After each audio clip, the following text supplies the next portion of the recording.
Ladies and gentlemen, welcome back to another episode of the What Are We Doing podcast. My name's Levi McCurdy, and this is episode 216. We're back for another week, okay? We got through all the festivities in the last few weeks, and now we're cruising and steady bruising. We've got exactly 13 days left until Christmas, and what better way to celebrate the holidays than with a little nostalgia? I mean, listen to this. It's Alex Jones basically being the prophet that we've always known he was, okay? There was a time there where it got a little fuzzy. In like the early 2020s, maybe 2019-ish, Alex Jones, he was a little on edge. I think he had an alcohol problem, and he just started spouting off and pretty much claiming that everything that was happening around the world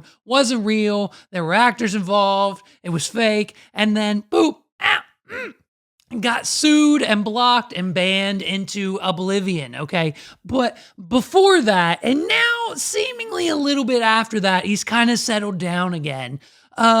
He was probably considered one of the most outrageous conspiracy theorists on the planet.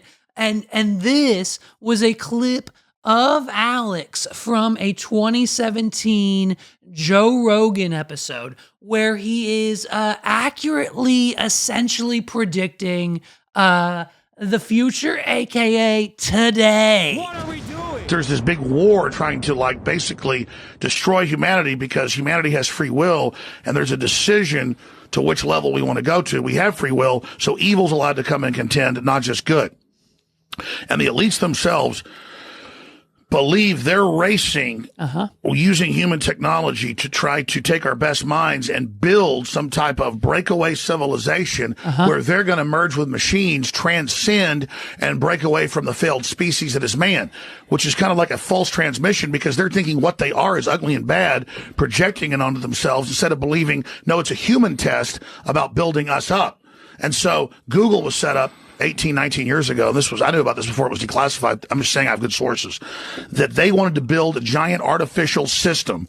And Google believes that the first artificial intelligence will be a supercomputer based on the neuron activities of the hive mind of humanity with billions of people wired into it with the Internet of Things. And so all of our thoughts go into it. And we're actually building a computer that has real neurons in real time that's also psychically connected to us that are organic creatures so that they will have current prediction powers, future prediction powers, a true crystal ball. Yep. But the big secret is, once you have a crystal ball and know the future, you can add stimuli beforehand and make decisions that control the future. And so then it's the end of consciousness and free will for individuals, as we know, and a true 2.0 in a very bad way, hive mind consciousness with an AI jacked into everyone, knowing our hopes and dreams, delivering it to us, not in some PKD wirehead system where we plug in and give up on consciousness because of unlimited pleasure, but because we were already wired in and absorbed before we knew it by giving over our consciousness to this system by our daily decisions that it was able to manipulate and control into a larger system. There's now a human counterstrike taking place to shut this off before it gets fully into place and to block these systems and to try to have an actual debate about where humanity goes and cut off the pedophiles and psychic vampires that are control of this AI system before humanity's destroyed. Epstein, I mean, come on, there were so many, talk about Alex Jones being 5 to 6 to 7 years ahead of his time. I mean, he's talking about AI, Google Gemini, Epstein, Palantir, the whole 9 yards. I mean, how did he know? What, 5, 6, 7, 8, 9, almost 8 to 9 years ago? What are we doing? It's Alex Jones. He's the prophet, okay? We've known this, okay? And so I need everyone to wake up, okay, folks? The next year, 2026, is the year I need everyone to lock in, okay? It needs to be your year to buck the fuck up, okay? Whatever you did this year, I need you to either next year do the exact opposite or 10x whatever the positivities were. If it was all negative this year for you, do the opposite and flip that shit on its head. And if you did, like, I don't know, maybe like the bare minimum 10, 20%, I need you to do 300% next year. What are we doing? Like, it's not even, it's just whatever stupid or idiotic decision you might have made, okay? It's okay. We can fix it. Next year, 2026, I just need you to do the opposite, okay? Did you quit your job for a new one that now you hate? Go back! What are we doing? Did you only post 4 or 5 times for your business that you're trying to run, your side hustle, and expect people to just flood in by the millions, giving you hundreds of thousands of dollars for your product or whatever services you're trying to sell, but you only posted 4 times, so it didn't really work, so you gave up? Post 400 times next year. What are we doing? If you post once a day, your life will be changed forever. Post once a day for a year, then come back to me in 2027 and let me know how your business or your personal growth or your personal brand or your product or your software or whatever it is that you're trying to do to make money for you and your family just to live and eat every day, 10x it, and then let me know how it goes, okay? Listen, did you follow the rules? Did you follow the rules because you thought it might be the right thing to do? Next year, break them, okay? Tell your boss no and see what happens. And if they fire you, it's fine. Go get another job. What are we doing? Oh, Levi, I've applied for 30 jobs every day all year and I still can't get a job in this economy. Did you apply for McDonald's? Yes or yes? What are we doing? Like, I need everyone to put blinders on. In 2026, I need everyone to put blinders on, block all of your friends on social media, block your family. Don't talk to your family in 2026, okay? If you can. Now, for the people who, like talk to their mom or dad or whatever, like every day, fine. You can still do it, but dial it back 30% and then build some shit and then talk to them because they're wasting your time. Lock in, put blinders on, block out all of the distractions, all of the people who tell you no, all of the people. Hey, do you expect every time you post on social media, at least like 5 or 10 family members to friends of yours to like, share, and interact with your status? And when you post it, no one does? Block every single one of them. What are we doing? And if they're your family, fine. Cancel them. Listen to me. You do not need to go to the holiday party this year. If you're dreading going to the family party holiday get together, text everyone right now and say, hey, sorry, something came up and by the time we get to the 24th or 25th or 26th, I'm not going to be able to make it. What are we doing? Tell them you're busy making your dreams come true and shut them out. Focus, lock in, put the blinders on, and when you expect the people around you to hype you up, give you advice, help you in any kind of way, and then when they immediately don't do that, those people must be cut off, blocked on social media, block their number, change your phone number, do something different, and make it happen for yourself and your family in 2026. Listen, are you carrying around like a $500 Verizon bill because you've got 2 brand new Galaxy S38 Plus Max Ultras on the line, plus a tablet, plus an Apple Watch, plus the actual bill? Listen, sell it all. What are we doing? Go around your house, find all the shit, your phone, old computers, old laptops, old video games, old electronics, Pokemon cards, anything that you can find around the house. Guess what? I guarantee you 99.9% of the time, you don't need it. Sell it on Facebook Marketplace and get your fucking life together. What are we doing? It's that simple. In 2026, I need everyone to be as locked in as Alex Jones was in 2017. And if you can't do that, you're dead. Then that's it. There's no more. There's no more excuse. I can't. I'm done with the excuses. Go to the dollar store, get a notepad, start writing shit down, and start accomplishing your goddamn goals. What are we doing? Because I'm sick of it. I'm sick of it. No one will hire me. I applied for so many jobs and now I'm homeless. Sell everything you have and keep applying. Sheetz is hiring. McDonald's is hiring. Burger King hires a bunch of fucking idiots. And as long, I think, as you got 2 brain cells, you could probably get a job there, work your way up to management in 6 months, and you'll be just fine. What are we doing? Oh, the housing market's too expensive. Shut the fuck up. Stop spending $800 a month on a brand new car or cell phone or whatever bills you've got. My cell phone bill, I've got 4 lines. It costs me like $38 a month. Calm the fuck down, start saving money, and then maybe, I don't know, you can afford a house or you'll get approved. Because at the end of the day, when it comes to the monthly expenses, you've got to, do you understand? I just told Megs this last night. Do you understand what would happen if I just decided to stop? If I decided that tomorrow all of this was too much for me and I couldn't really handle it anymore, not only is there a 6-year-old boy downstairs and his mother who rely on me to keep the roof over their heads, the heat on, the car, the gas, the bills, the electric, the phones, the tablet, the food, the groceries, everything that we need to survive the goddamn $10,000 a year chicken nugget budget. What are we doing? That's just the family side, let alone the business side. If I decide to stop tomorrow for any amount of time, let's just say a week, let alone 17 days, let alone a month, if I decide that it is just too much for me and I take off a month, small businesses and industries within the town that you live in will presumably almost potentially crumble and wouldn't probably be able to survive financially. What are we doing? I've got clients who are making upwards of $250,000 to $500,000 online with their e-commerce platform and the websites that I have built and set up and maintain and host and share and manage and revamp and code and do everything that we need to do to make sure that that business is running smoothly. And if I decide one day, I don't want to do it today, then the money stops. What are we doing?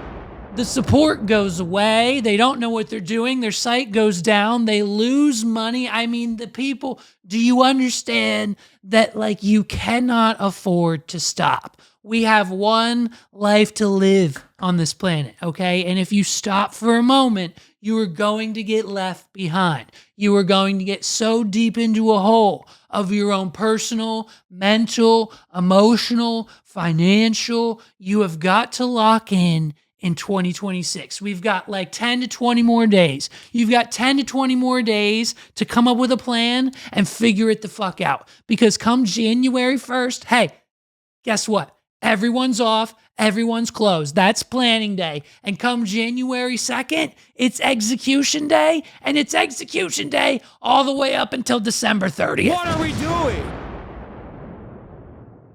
You need to buckle up. Because it's either the bride's going to continue to get bumpier or 2026 is going to be your year because you listened to every word that it just spewed out of my mouth, okay? Eat leftovers, walk to work. I don't care what you do. No more excuses. There's a Dunkin' Donuts on every corner, and I guarantee you they'll hire you for $10 an hour. What are we doing?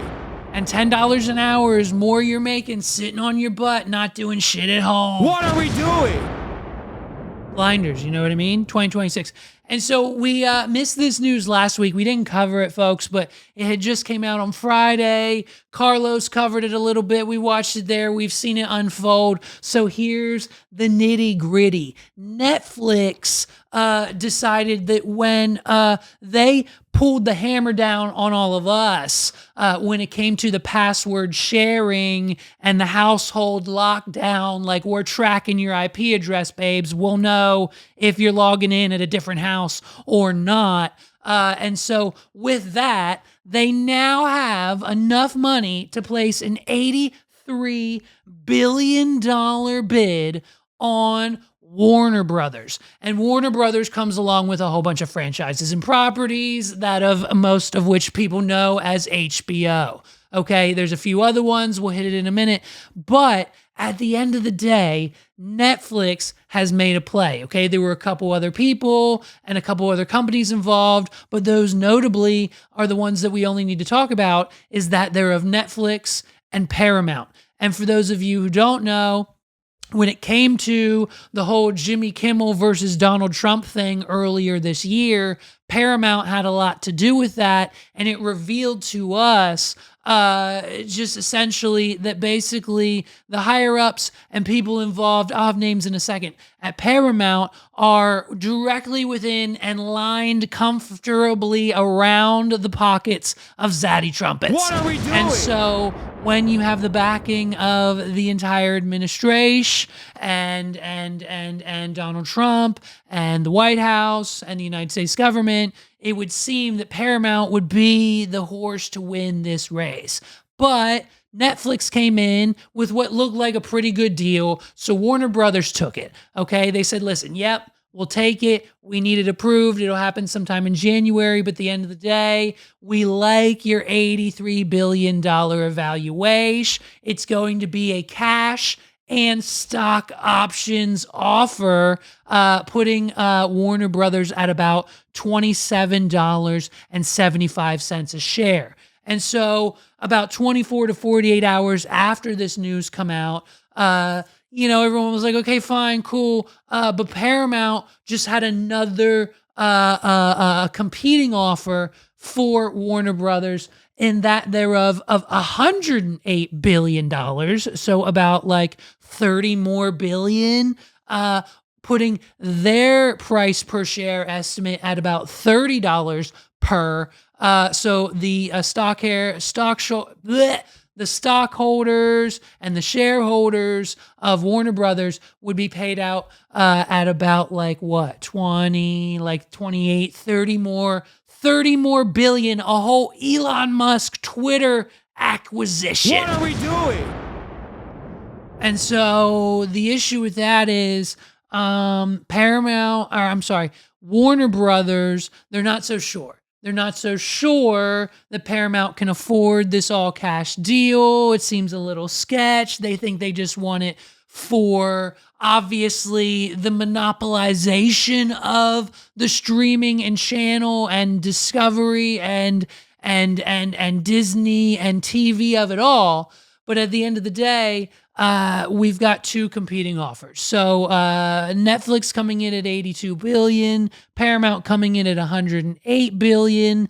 And so some other facts about this deal is that, so here's the timeline. Warner Brothers has until January 8th. They have until January 8th, first week of next year, to decide on whether or not Paramount's offer will be better for them or not. The board of Warner Brothers is currently recommending and leaning towards the Netflix deal, I think just due to the politicalness of it all. Isn't there always a political twist in everything nowadays? What are we doing?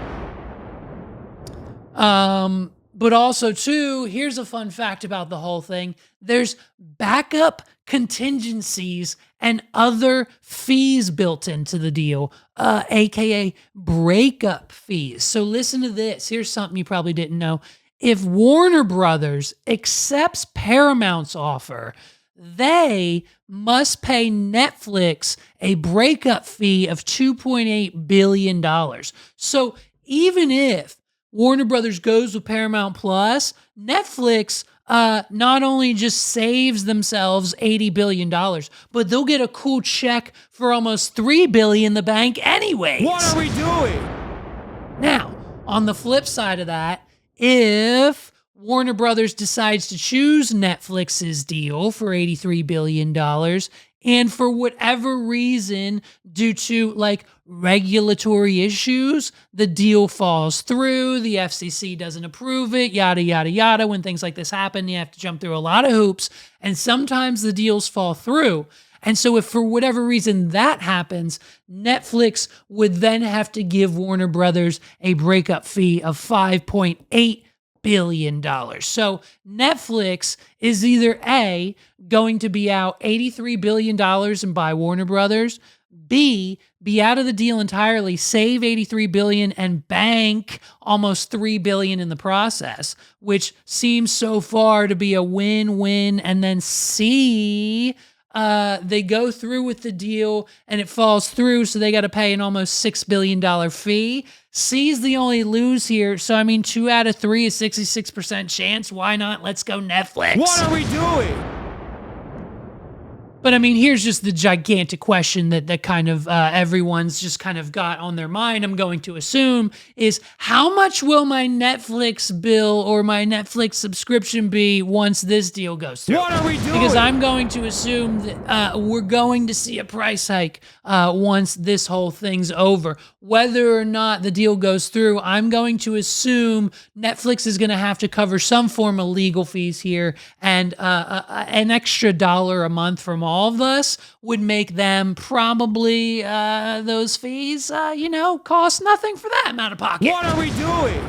So if it happens, right? If Netflix acquires Warner Brothers and HBO, here's a list of movies and franchises that presumably eventually would be coming to Netflix. Now, I'm going to assume that unless an intern or an entry-level employee at Netflix accidentally just flips a switch and uploads everything and it goes live all at once, that once they acquire said properties, Netflix will slowly and very monthly and systematically roll out new acquired Warner Brothers properties on the platform. There's no way they would just give us everything all at once. You know what I mean? Coming September 2026 to Netflix, you've got Looney Tunes, The Wizard of Oz, Tom and Jerry, The Exorcist, and Superman, and Mad Max, all Warner Brothers HBO properties. Okay, they've also got, they've got Blade Runner, Beetlejuice,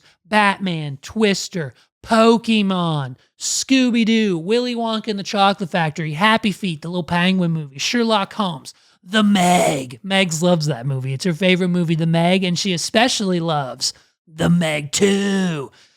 Creed, Lord of the Rings, the Barbie movie, Stargate, Goosebumps, DC, the DC Extended Universe, anything to do with Superman, Batman, Supergirl, anything that James Gunn is working on now, James and the Iron Giant, Osmosis Jones, Max Steel, Game of Thrones, the entire thing, Game of Thrones, House of the Dragon, Night at the Seven Kingdoms. They could reboot the main series. Netflix could potentially have the plans in play and potentially the budget and things to do to give us what? A season 9 of Game of Thrones? What are we doing? Would we want that? As fans of the show, I have to ask Lowe's, if Netflix or even Paramount, I guess it doesn't matter who acquires it, because at this point in time, Warner Brothers won't, HBO won't, they're not going to touch the main seasons of Game of Thrones, but if they live on another platform such as Netflix, do they dare? Do they dare to give us a season 9 of Game of Thrones? Picks up right where it left off. We see where they take Dany's body. We see Jon Snow do whatever he's doing. We see Bran as king. We see peace in the kingdom. And then boop, in walks a new threat, or someone comes flying in on a dragon, or something, another Targaryen happens. I don't know, but dare they reboot the main Game of Thrones line? Let me know in the comments down below. I mean, it's easy. What are we doing? They've got the Power Rangers, Goonies, Mortal Kombat, Friday the 13th, The Mask, Chi Chi Bang Bang, Agent Cody Banks, 007, Pink Panther, All Dogs Go to Heaven, Legally Blonde, The Addams Family, Rush Hour, which was originally produced and funded and made by Warner Brothers, but distributed by Paramount, much like it's happening now with Rush Hour 4. Thank you, Zaddy Trumpets. And I mean, just a long list of movies and franchises and shows and everything that comes along with Warner Brothers and what it would make and what it would take to acquire them and their properties. And that, ladies and gentlemen, I mean, it's $80 billion. What are we doing? And so, man, let's see. I can't wait. I can't wait to see where it goes. I don't know. And essentially, listen, here's the other flip side of it. Here's the other flip side of this whole thing that, maybe some people have put together or potentially don't necessarily realize.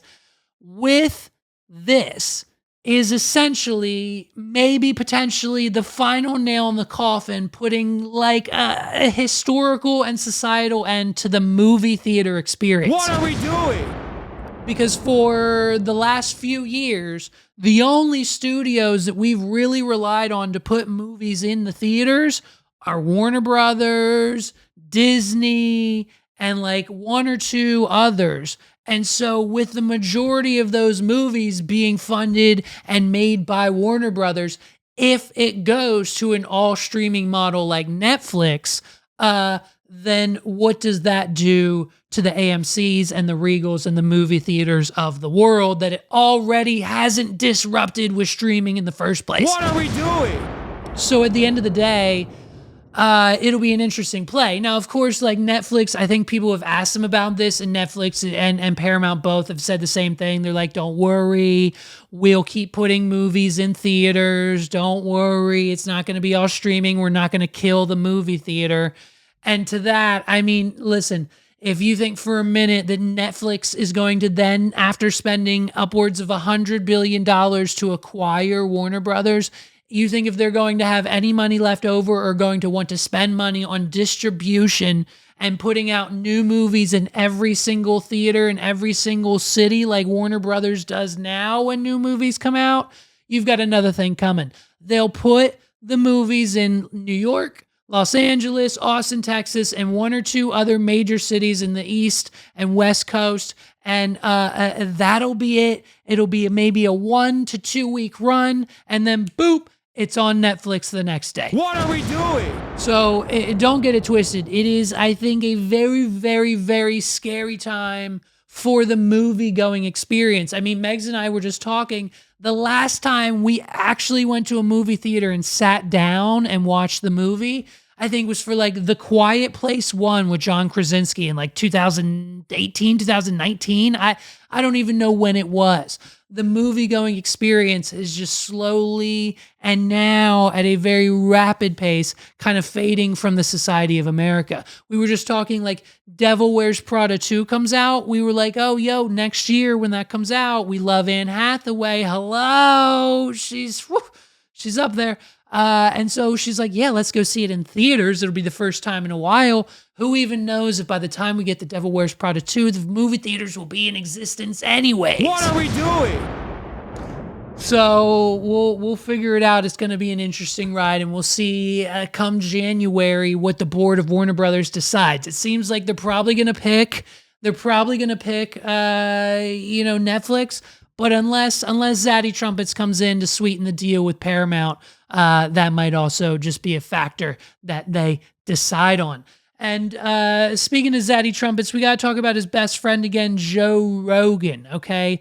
The Golden Globes. The Golden Globe Awards have officially opened up a podcast category, okay? And so with this podcast category comes nominees for which podcast should receive the Golden Globe Award this year. And so the nominees, we've got 6 of them, babes. Give it up. Round of applause for the 6 podcasts that have been nominated for the Golden Globes. They are Armchair Expert with Dax Shepard, Call Her Daddy with Alex Cooper, Good Hang with Amy Poehler, the Mel Robbins Podcast, Smartless, and the What Are We Doing Podcast. What are we doing? I mean, thank you, folks, for the nomination. I hope we win. I mean, to be up there on the list with Dax Shepard, Alex Cooper, Amy Poehler, Mel Robbins, and me, myself, as a Golden Globes podcast nomination. I mean, it's a dream come true. I mean, I can't thank you guys enough. I can't add my wife, my family, my son. You know what I mean? You guys, the listeners, Spotify, Apple, YouTube. I can't thank you guys enough for this nomination. Thank you so much. But so the actual news is, I mean, obviously everyone's talking about me. Like, look at this little small town podcaster who got nominated for the Golden Globes. But unfortunately, I've been outshined by none other than Mr. Joseph Francis Rogan himself. What are we doing? And, you know, everybody's up in arms about it because why wouldn't Joe Rogan be nominated for the Golden Globe? Why would they nominate little old me? Little old What Are We Doing podcast host Levi? Why did I get nominated and not Joe Rogan? So, of course, none other than news first, number one to the scene, news, reliable source for today's topics and current events, Mr. Harvey Levin from TMZ, explaining why he thinks Joe Rogan got nominated and not me, the What Are We Doing podcast. Take a listen to TMZ. Golden Globe nominations are out, and so begins the ridiculous He's a hater. I won. It's fair and award square. season. These awards are junk. I mean, it makes absolutely no sense when you look at the new category, podcasts. How is it that Joe Rogan and Theo Vaughn haven't been nominated? Listen, we're sorry we beat Theo Vaughn, but I'm not sorry I beat Joe Rogan. And the answer has to do with this, which is leaning right. And that's the way this goes. If you've ever watched the Academy Awards, when you hear somebody get up on stage and say anything to the left, I hang a little left, just like, you know what I mean? What are we doing? They get boos or silence. And it's just the way Hollywood works. And I've been around here for a long time. And that's the way it works. And don't think I'm saying this as somebody who feels snubbed to the right. That's not the case. I'm a registered Democrat. Here we go. I don't mind saying it because it's public record. So it's not like I have a dog in that fight, but it's ridiculous. How do you not nominate Joe Rogan? Does that make any sense? Because I have a better podcast than Joe Rogan. What are we doing? That's how he doesn't get nominated. I sit up here every week. I write out the show. I come up with the topics. I edit, produce, upload, clip. Joe Rogan just sits there and spews out the same 6 topics. Oh, did you listen to this AI 50 Cent song? What are we doing? Oh, did you see the new pillars under the pyramid? What are we doing? Oh, did you see that 1 times 1 equals 20 because that's what Terrence Howard? What are we did doing? you see what the fucking... What are we doing? That's why I got nominated, because I switch it up. I stick to my guns and I talk about what people want to actually listen to and not just whatever Joe Rogan puts into perplexity next week. But he couldn't handle it, okay? He saw Harvey's clip. He saw Harvey's clip. He saw my podcast being nominated for a Golden Globe. And Joe Rogan himself said, you know what, guys? Bet. I'm going to one-up you.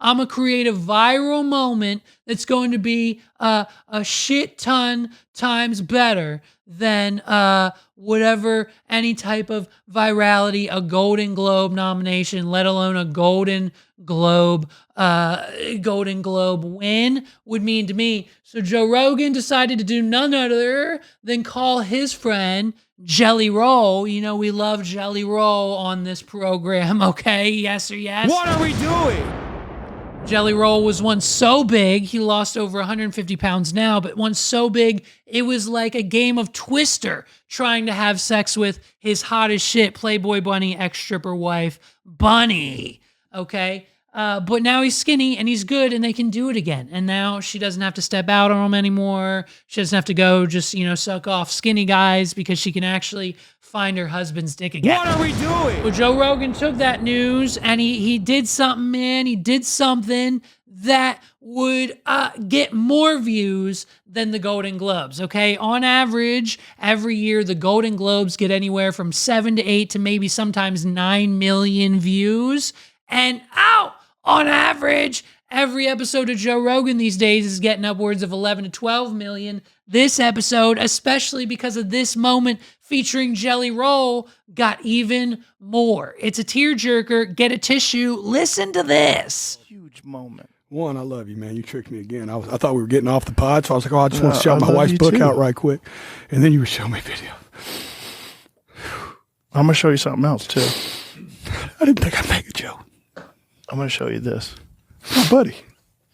Give me some volume, Chief. To say congratulations on all the great things happening in your career, and to thank you for the positive difference you're making in the lives of so many people who need the help. You're doing great work, buddy, and I'll never forget meeting you on the Grand Ole Opry and how much it meant to me to hear you say my music helped you get through some really tough times. That's one thing country music does really well. And who would have ever dreamed back then that I'd be back at the Opry House today to say, Jelly Roll, you're officially invited to become a member of the Grand Ole Opry. It's an honor to say welcome to the family, brother. First of all, he just threw Joe Rogan's headphones, probably broke them. I think he owes him like $9,000 for those headphones. That for you when you're here.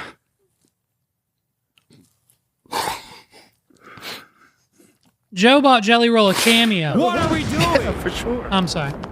He wants a hug. I mean, I cried. I cried the first time I saw it. I mean, listen, the Jelly Roll kind of like balance of the scale. It's this very interesting situation. On one hand, you've got a guy who had a troubled past. He turned his life around. He found country music. He got out of jail. And now he's like the #1 country music star. A lot of people would consider that an extremely positive and good and just overall really kind of like, woo, comeback story. You know what I mean? But then some people, I mean, after seeing this clip, there's people in the comments saying like, yo, this guy like was a violent criminal. He sold drugs. Like he doesn't deserve any of this. And to that I say, what are we doing? I don't obviously agree with it, but you know what I mean? Always falling in the middle as I do. It's just a situation where obviously, you know, big emotions coming from Jelly Roll. He's now part of the Grand Ole Opry. He's lost a bunch of weight. He can have sex again. I mean, talk about a year of success for Jelly Roll. The only thing he's really not even, he's pissed about is because he is a felon and he can't get a gun. Because he can't get a gun, he can't get a rifle. Because he doesn't have a rifle, he can't go hunting on his all new 500-acre fucking, you know, preserve or whatever he bought with all of his country money. And so he can't go hunting on his own land because he can't get a gun legally because it would blah, blah, blah, blah, blah. What are we doing? It's just an interesting story. I like a good Jelly Roll. You know, I'm not necessarily a fan of his music. I like what he does with Post Malone, but at the end of the day, it's a tearjerker. You know, so what better way to combat not being nominated for a Golden Globe than creating such a viral moment, Mr. Joe Rogan? And speaking of viral moments, dude, listen to this. We missed it. We missed Fyre Festival 3, What okay? are we doing? Phoenix Festival, I'm sorry. Phoenix Festival. If I say Fyre Festival, Ryan Reynolds will sue me. What are we doing? Ryan Reynolds was the one who purchased the rights to Fyre Festival on eBay a few months ago. Who knows what he's doing with that? Probably nothing. Probably just bought it as a tax write-off because he's a billionaire. And so at the end of the day, we can't say Fyre Festival anymore. It's Phoenix, okay? Rising from the ashes, Billy McFarland has, and he has hosted and successfully gotten through the first ever Phoenix Festival, okay? I mean, it is a situation where no one else is happier than Billy McFarland himself. I have a confession. Phoenix 2025 went exactly as planned. It didn't need to be said, but every person here all knew that we were part of a special moment. Yeah. We all lived that moment and the entire weekend to its fullest. I speak for every artist, attendee, and team member who was here. We are all going home with new relationships, new memories, and stories that will be told for years. This is what Phoenix is all about, and this is what I am the best in the world at creating. Oh boy. You guys know me. I stop at nothing, and I always try to push to go bigger. Here we go. We are running it back. Yes. And Phoenix 2026 I'm going. is taking place I'm going. on Utila I'm and going. the Utila Bay Islands. I'm going. May 22nd I'm going. through May 25th. Oh, my birthday, baby. I can't wait I'm to going. see you all here and to give you the best weekends of your entire life. Dude, let's go. Why is Billy McFarland always yelling? He's out of breath all the time constantly because he's running around this island trying to find enough electricity to make this thing happen. So Phoenix Festival happened. It was just this last weekend. There was a live stream. For $6, you could purchase the live stream. Now, the live stream only lasted for one day, even though the festival was like 2 or 3 this past weekend. But rumors in the Twitter sphere claim that Billy didn't have enough money, ran out of funding to pay the internet bill, and couldn't afford to keep the live stream going. During the main night's performance, when I think Bobby Shmurda, I believe, was one of the headliners, when he was on stage, they lost power at least once, potentially multiple times. Like, they didn't have enough power on this tiny little island to supply, like, a microphone, that many speakers, laptops, computers, wires, everything, lights, the whole 9 yards, the villas, everything that you would need to run a festival with what it was supposed to be upwards of 400 people. You lose the power, okay? So that was an issue. The live stream audio was an issue. Apparently the mix to what we got on the live was different, or maybe it wasn't. That's their excuse. Some DJs got flown in last minute, not being paid, but expenses were. They're just there for the adventure. And so at the end of the day, French Montana got on stage and he was the headline act, and it was fine. But what we then discovered during said French Montana act was the fact that there was about maybe, 80, maybe to 100 people in attendance at Phoenix Festival. What are we doing? And based on further evidence in which we have found, not only via local Facebook post from islanders around the island and people who actually live there, but also from the documentary camera crew that I think Billy McFarland hired himself. Every time they would go up to someone and say, "Hey, welcome to Phoenix Festival. Where are you from? What are you doing here? You having a good time?" They'd be like, "Oh yeah, I'm a local. I'm from right here on this island." What are we doing? They were comping tickets for locals. They didn't sell enough to us and people from the United States and everywhere else around the world, because fool me once, shame on you, Billy McFarland. Fool me twice, you can't change the name. No one wants to come to Phoenix Festival. What are we doing? Except for the people who you pay for flights for and give the free comp tickets out to the locals just to fill in when you offer them a free Bobby Shmurda song and a fucking French Montana track. What are we doing? And so at the end of the day, it was about 20% actual people. I think maybe like 10 people might have actually paid the $400 or however much it cost to be there. They went to Honduras or wherever the fuck this thing was. They got on a little puddle jumper that has screws falling out of it. They're in the little ashtray on the side. I mean, the plane's 80 years old. They got to fly to an island, take a speedboat, 3 taxi cabs, and then boom, you're in your shack for the day. What are we doing?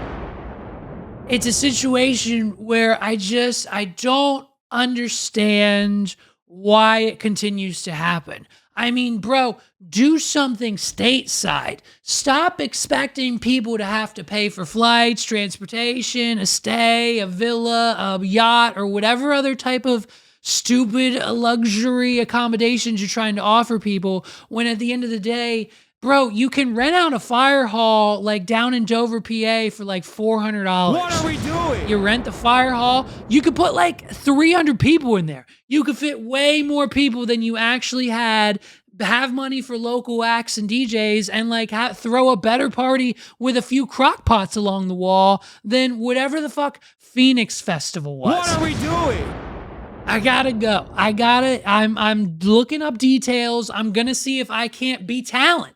I want to be a DJ. I'll do DJ work. I'll do magic. I'll do whatever Billy McFarland wants me to do. I'll be the main entertainment of Fire Festival 2026. It's my birthday. I don't see why not. Billy McFarland, I'll say it again. I've said it before on this podcast. Call me. What are we doing? I'm bummed. I'm bummed we missed it. I'm bummed we missed the shit show that there was of Billy McFarland's Phoenix Festival. You know what I mean? He said it was fine, but at the end of the day, it was kind of meh, But while everyone was at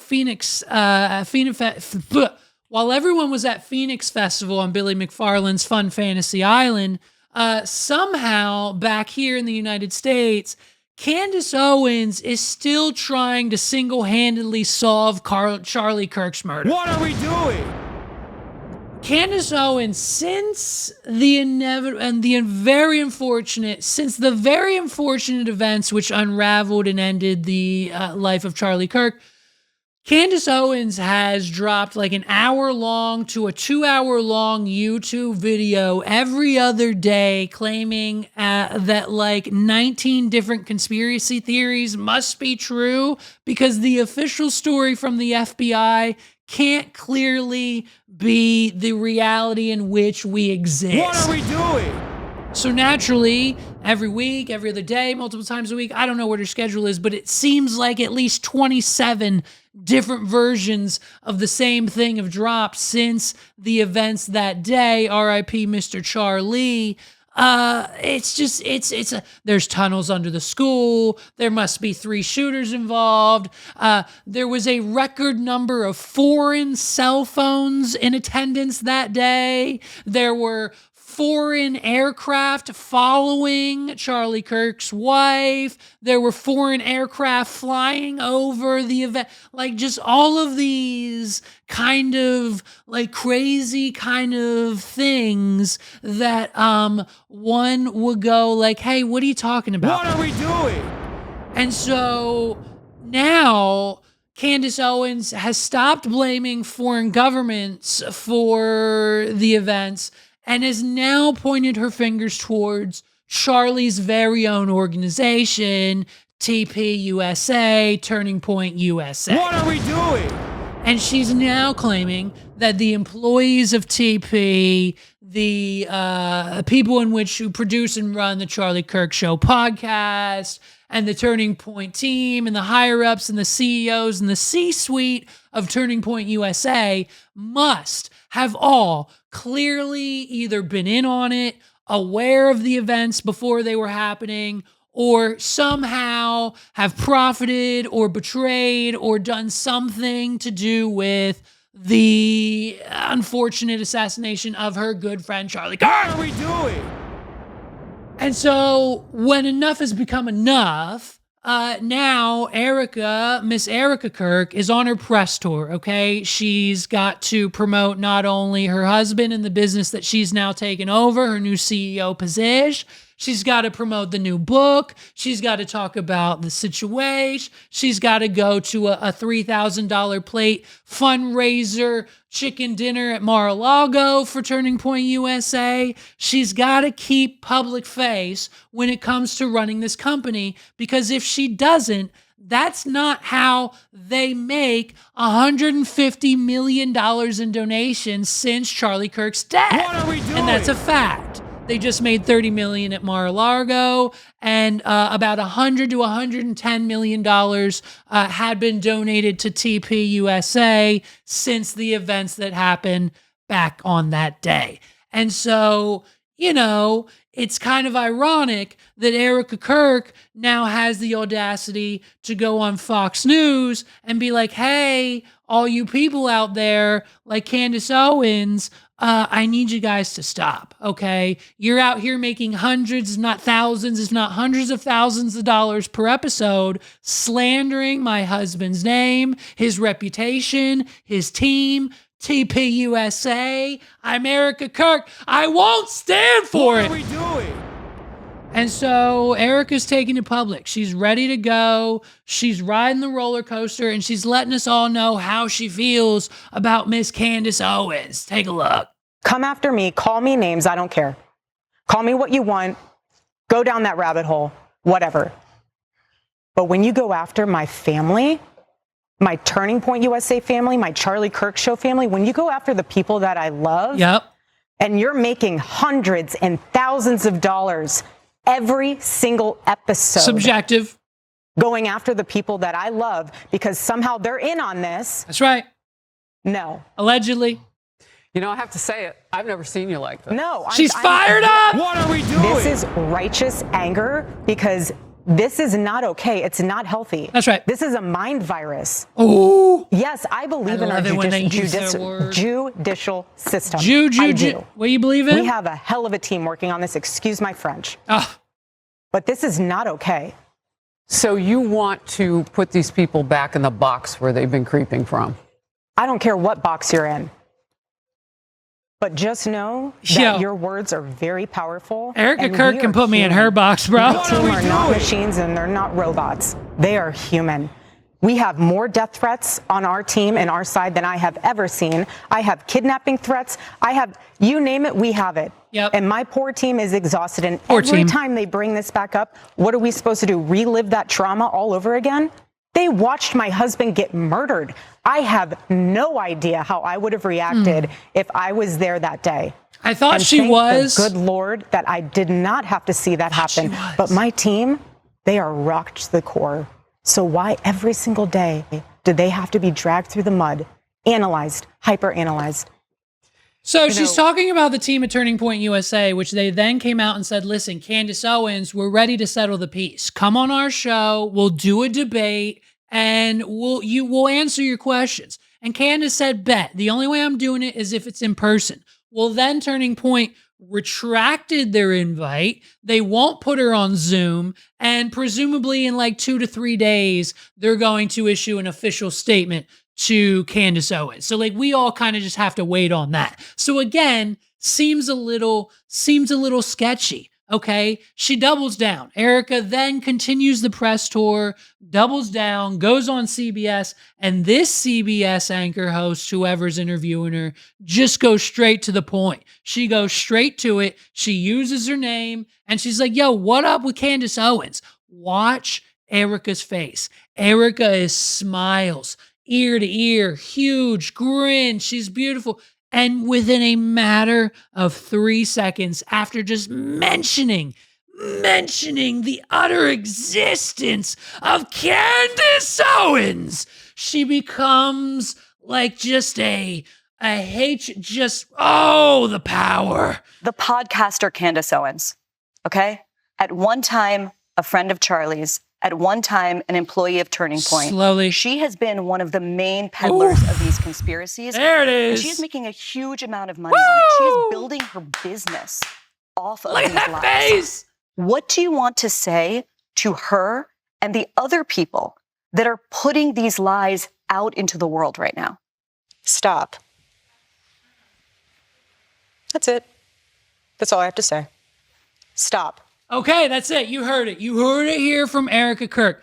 All she wants Candace Owens to do is stop. Stop with the slander. Stop with the conspiracies. Stop with the blatant lies. Just stop everything you're doing in regards to my husband and the events and his death. Respect him and stop, right? That's what she said. Now, what's funny about that is Candace is on record saying this, okay? No one, and I mean absolutely no one, outside of my husband and Erika Kirk has the power to shut me up right now. That's it. There's nobody that has the capacity to get me to shut up about this except for Erika Kirk. And I will say this, like, I am on this journey to figure out what happened on that day. I'm not going to stop unless Erika Kirk asks me to stop. I said early on, if Erika Kirk asks me to be quiet, I will be quiet. But when you- Ow! Whoa! And so then Fox News happens. Erika says, hey, I don't like it. CBS News happens. All she says is stop. And Candace Owens then has this to say to Erika's request, telling her to stop. She said multiple times, hey, it'll take my husband or Erika Kirk to tell me to stop. Erika Kirk says stop. Candace Owens says it's a no from me. But you know me. I'm just out here saying what needs to be said. We'll be right back after a brief message from our sponsors. So she's not going to stop talking about it, and then she goes on to thank her sponsors, the exact, like, fucking the 100,000 that Erika was just complaining about. So, I mean, listen, folks, at the end of the day, this whole thing is just, this is one big competition now. You've got Candace Owens, Erika Kirk, Tucker Carlson, Tim Pool, all of the far right-wing social media influencer podcasters are all fighting for Charlie's spot. Charlie was the creme de la creme. He was with the president. He was with J.D. Vance. He flew on the planes. He was the man when it came to right-wing politics and doing what these people wish they could do. And now that space is a little bit vacant, they're competing neck and neck. They're making up lies about each other. They're making up lies about themselves. I mean, it is a situation now where they are all on board. They're all on board with the conspiracies, trying to figure it out, saying they got to beef up security. Some of them might have been shot at, allegedly. We don't know the truth. But at the end of the day, they're all gunning for Charlie's spot, okay? The king has been dethroned, and it's either going to be Queen Candace Owens who takes his place, or Mr. Tim Pool, or now even Tucker Carlson. Or trying to like basically... Shut up, Alex. Even now, Tucker Carlson, who just was on Theo Vaughn explaining why he's now on board with all of the Candace Owens, Charlie Kirk crap. I mean, it's just, it's the same. His wife and know his it's wife. Like, well, and so I feel emotional about it. So, I just haven't wanted everything to do with it. But I will say a couple of things. I don't understand the official story at all. Of his assassination, I don't understand it, and I want to make sure that there is a truly rigorous and honest federal investigation of it, and I'm definitely concerned about that. A, B, I think that I don't know many of the details, but I know that recently Candace said that Egyptian registered aircraft were following Erika Kirk, Charlie's widow, around for a number of years in different places in the world. That's one of the weirdest things I've ever heard, and I just want to say that is factually true. Okay. What are we doing? Do you understand? What does that mean? So, at the end of the day, you have to actually, this is what I mean by locking in 2026. If you don't lock in and you just start spewing shit out of your mouths like Candace Owens and Tucker Carlson, how, first of all, you don't know that. Second of all, what does that mean? How does that, and what do you mean? Egyptian aircraft has been following Erika Kirk for years, like a drone, a stealth bomber, a 747, and hovering in the sky? If she leaves her house to go to the grocery store or pick up her daughter from daycare, the Egyptians just know where Erika Kirk is? What the fuck are you talking about? What are we doing? I mean, listen, it might be way over my head. I might be the idiot. But at the end of the day, when you go on someone like Theo Vaughn's podcast, who's as equally, if not more of an idiot than I am, then fuck, you can't just say stuff like that. You can't just continue the narrative and say, what does that mean? I have literally no idea. No idea. He doesn't know what it means, but he's saying it. Strange. And what is Egyptian? It could mean aircrafts from Egypt. Who knows? I think that they were registered in Egypt. Got it. And but that fact is true. So enough. And it also her claim that there were kind of a disproportionately large number of foreign registered cell phones at the event. That's also true. So you were on a college campus. What are we doing? You were on a college campus. Do you know the average rate of Americans who go to college in 2025? Guess what, Tucker? It's extremely low because one, not a lot of us or most people can't afford it. And two, a lot of us are hip to the scam, okay? Unless you want to be a doctor or a dentist or get a PhD or a nurse or whatever, yes, there's certain schooling that you have to go to. But if you want to be a web developer or a video editor or something that requires a computer, you can learn it for free, multiple sources, or even just pay $500 for a course and you'll be good to go. What are we doing? Learn with experience, and you don't need a $100,000 education. So the people that are filling up our United States college campuses, Tucker Carlson, are fucking foreign nationals. They're people who have parents who are from China, Korea, Russia, blah, blah, this country, that country, this country, who can afford to send their children abroad to the United States because they still believe, for some reason, somehow, in some way, that America is the greatest country on the planet, which to them, sorry, spoiler alert, we're not anymore, and we haven't been for a while. What are we doing? So, yeah, no shit. There was a record number of foreign registered cell phone number. What you think what? Israel or Egypt or whoever just sent over a couple hundred 20-something-year-olds to be in attendance at the Charlie Kirk thing for no reason? Like, what exactly don't you understand about what's actually going on? What are we doing? Yes or yes. You know what I mean? It's a situation where everyone is fighting tooth and nail for that number one spot, and they'll just say anything. They'll say anything. And so while the girls, Erika and Candace and Tucker and Tim, while all the far-right influencers are fighting for their spot, Donald Trump's over here secretly fighting for you, okay? Ladies and gentlemen, I don't know if you heard, but we're kind of, sort of, basically at war with Argentina. What are we doing?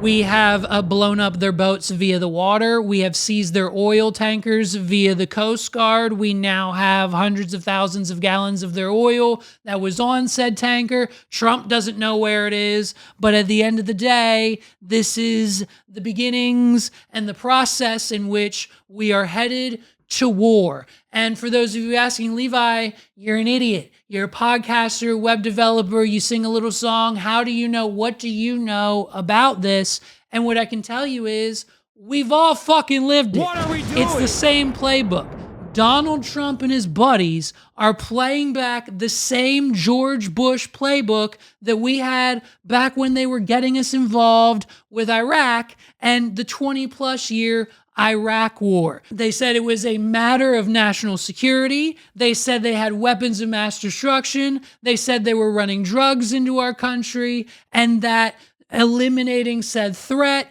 was the only way that Americans' freedoms could be saved and would survive, is if we go to war with insert country here, Iraq, Argentina. It's the same thing. I mean, listen, folks, you can't make this up. When they use the exact language they used over 20 years ago, I mean, just straight up, listen to this. Like, it's crazy talk. We're giving them full opportunity to do it the easy way. And when it doesn't work, we'll do it the hard way. If we can do things the easy way, that's fine.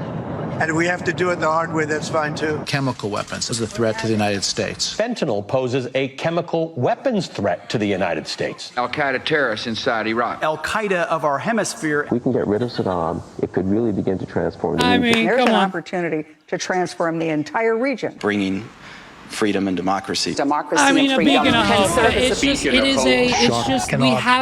We haven't changed it, folks. We haven't switched up the playbook. The federal government of the United States is still using tactics from 20 to 50 to 60 plus years ago. I mean, did what we thought, you thought Epstein actually, you thought that wasn't the most mob 70s, we got to get rid of somebody mentality playbook that they just pulled off for Epstein, let alone now they're trying to sell to the American people in 2025 that, hey, I know we just got out of Iraq, and that was a whole shit show, and we shouldn't have been there to begin with because, they didn't have weapons of mass destruction. They didn't really do much of the drugs or whatever anyways, and we were just in it for the oil, which is the exact reason why we're bombing Argentina, and it's not yet, but not on land, but by the sea we have, so shut the fuck up.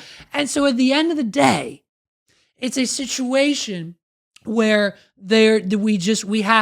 we have to do this. It's the holiday season, and what better way to end the year than to bomb another country, okay? Donald Trump's claiming that Argentina's bringing hundreds and thousands of pounds and pills of kilos of fucking fentanyl into the United States, when in reality, Argentina does none of that. And on the flip side, Donald Trump just pardoned another country's president who was in jail for, quote, importing and smuggling a fuck-ton mountain size of cocaine into the United States. What are we doing?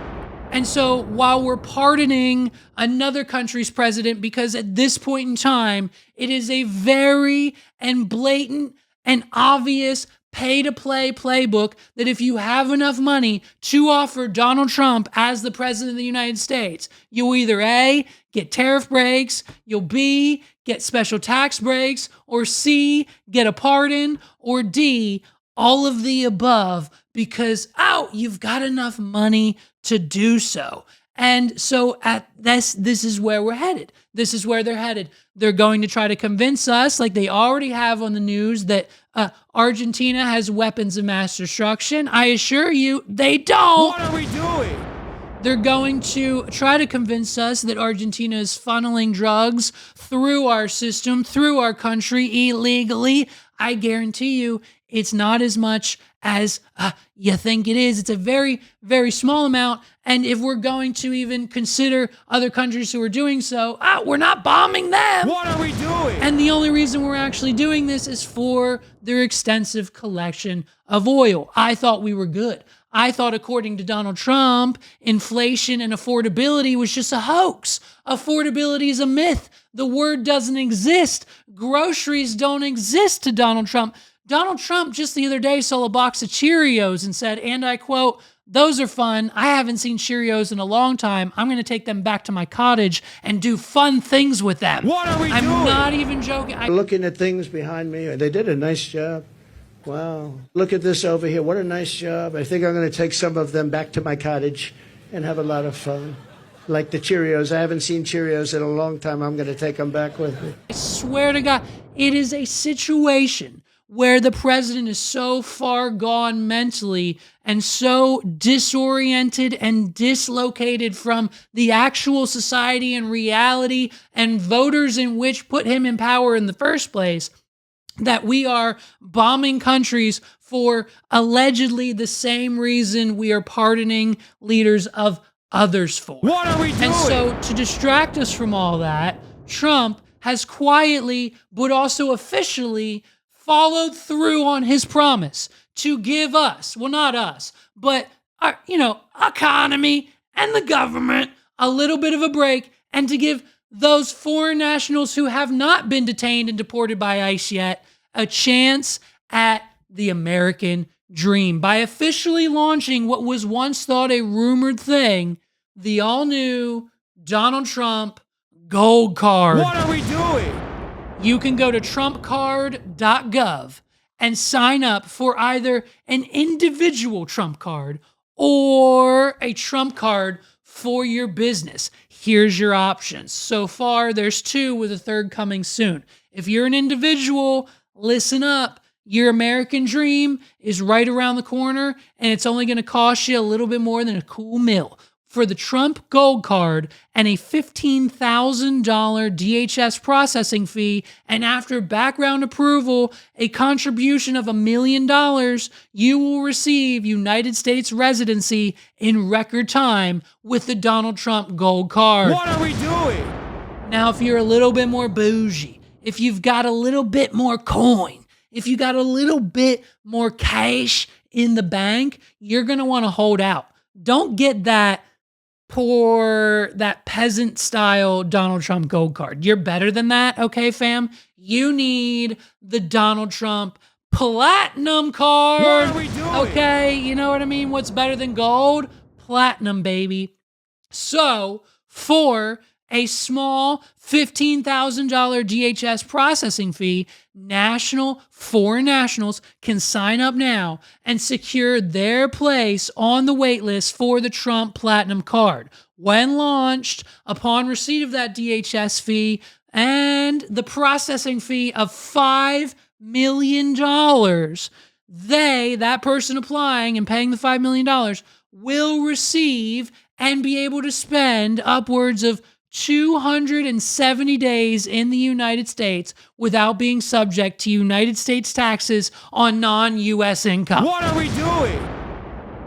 You can pay your way into America. You can pay your way out of jail. You can pay your way into a position within the federal government. I mean, let's not forget, folks, Trump filled his cabinet and gave jobs away to like professionals who have had them for years, for like people who have never experienced or has had experience in said departments, but because they donated enough to his campaign, he promised him a job. What are we doing?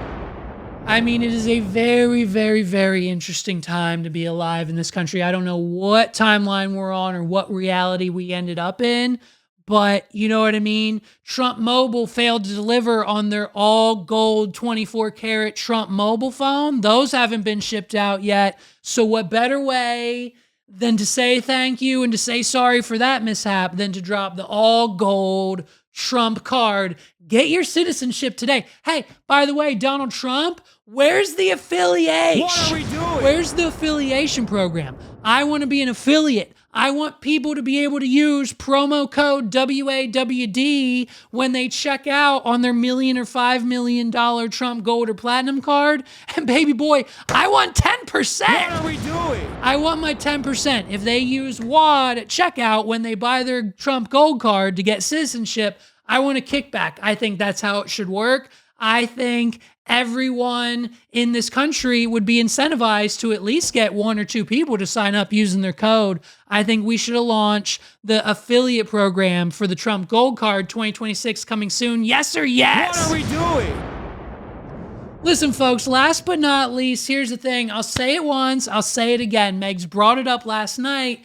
I'm not doing a cruise, dude. There's been too many stories, too many mishaps, too many documentaries, okay? We covered the poop cruise earlier this year, and I think in 2025 alone, there's been reports of like 1 to 2 potential homicides or missing persons or like some serious crimes that went down for like attendance and one person, unfortunately, on said cruise. So like, what are we doing? You know, if one banana goes bad on your cruise, everyone has the flu. Everyone's quarantined for 3 weeks. If a head of lettuce goes bad, the whole thing goes to shit and you got to dock early and you're not getting a fucking refund, just a voucher for your next cruise, baby. What are we doing?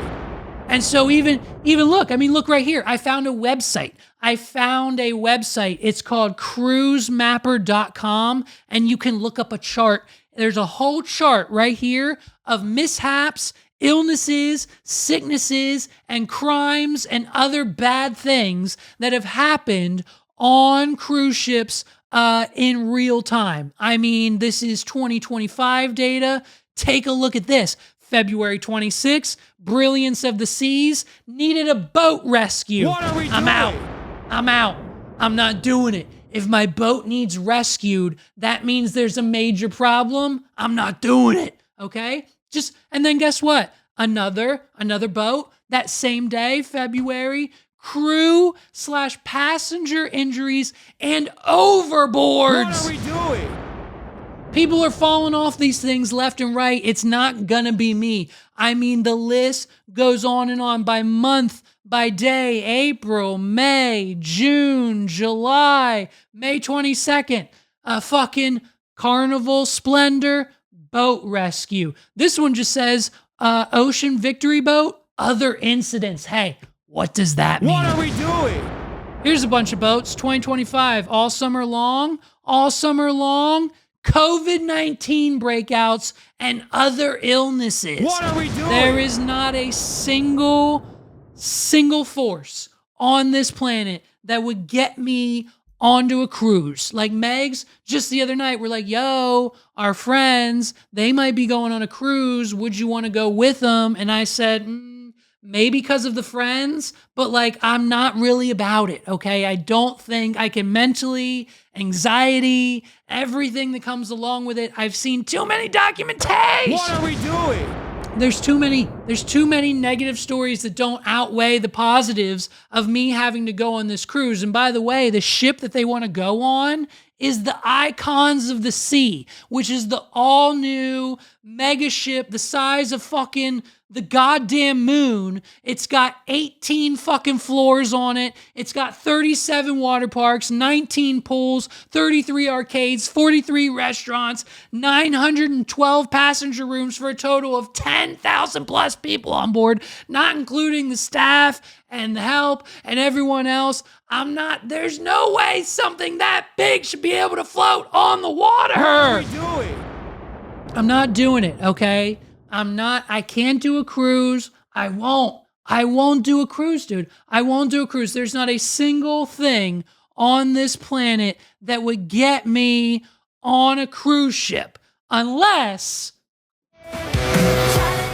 Get ready to set sail on the ultimate JoJo Siwa fan adventure aboard Royal Caribbean's Utopia of the Seas. Enjoy meet and greets, Q&As, dance parties, build a bow fun, a dance class with JoJo, and for the first time ever, you'll see the Infinity Heart concert at sea. Plus, all the amazing dining, entertainment, and thrills that the Utopia of the Seas has to offer. I'm going. Including a full perfect day Pack your at bags. Coco Cay. Don't miss out on the Let's biggest go. JoJo experience ever. It's the biggest JoJo experience ever. What are we doing? I'm going. Everything I just said, forget it. It's out the window. I'm going and spending 7 days at sea with JoJo Siwa. What are we doing? I can't wait. I'm packing my bags. I'm getting Megs and I meet and greet passes. We're doing the make your own bow class, and we're definitely going to the dance lessons with JoJo. We're going to the shows every night, and then as soon as all that's done, we're tossing the bitch overboard. What are we doing? Ladies and gentlemen, last but not least, okay, listen, drum roll, please. Major announcement, major self-accomplishment. My all-new 2025 holiday Christmas single is out now on all streaming platforms. Wherever you get your music, you can stream Under the Christmas Lights by yours truly, wherever you get your music. We've got it on 25 plus streaming platforms. The link's on the screen, the link's down below. You know where to go. Just search my name, Apple, Spotify, Snapchat, Tidal. It's everywhere. Listen to it now. I mean, ladies and gentlemen, I put a shit ton of work into this. It's my 2025 holiday single, streaming now, Under the Christmas Lights, this holiday season. We're going to listen to it. We're closing out this episode. Thank you guys so much for your support and everything you've done this year so far to support this podcast and everything else that we've got going on. Coming soon this year, everything. Please enjoy. This is my new song, Under the Christmas Lights. Here we go. It's the brightest night of the whole damn year. Snow on the ground, carols in my ear. I should be skating down a frosty road, but I'm wrapped up right here, holding you close. I don't want to miss any holiday fun, but every time I look at you, I'm done. I should be hanging lights above that door, but I'm tangled in you, asking for more. With you, we be with you, under the Christmas lights. People are laughing around the fireside. Hope is swirling like a midsummer tide. I should be cheering with my fam, I know, but I'm melting with you under this mist of snow. Rumors are whispering, Santa's en route. Magic in the air and the star salute. I should be wrapping gifts, tied up tight, but I'm unwrapping you all night. With you, baby, with you, with you, under the Christmas lights. With you, baby, with you, under the Christmas lights. Hey love, remember how the North Star shines? Like how your smile keeps pulling me in time. Feels like a little miracle. Hey love, don't go spending money, there's just one gift I want tonight. It's you.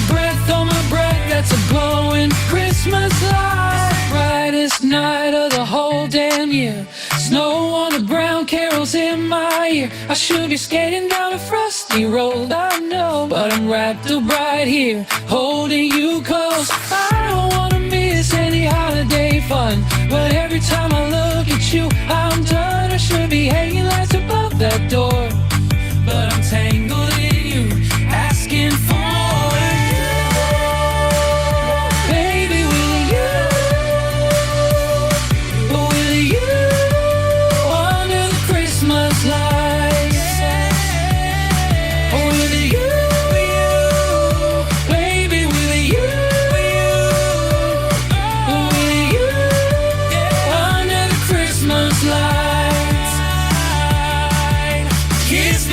twinkle